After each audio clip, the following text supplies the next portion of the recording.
Alright, aku nak tunjuk dekat korang barangan yang customer order waktu buka open order trip ke Japan. So this is Mizuno Morelia Shoe Keeper, brand Mizuno, and then dia ada branding Morelia dekat sini. So kegunaan dia ialah untuk mengekalkan bentuk kasut korang.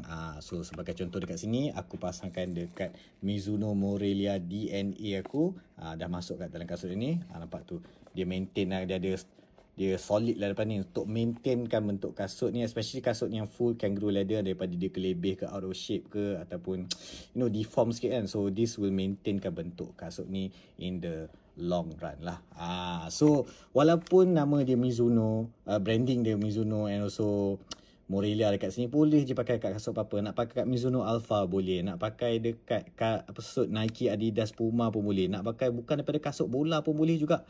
Korang nak pakai dekat kasut Clarks, Louis Vuitton, korang Skechers ke apa, suka hatilah.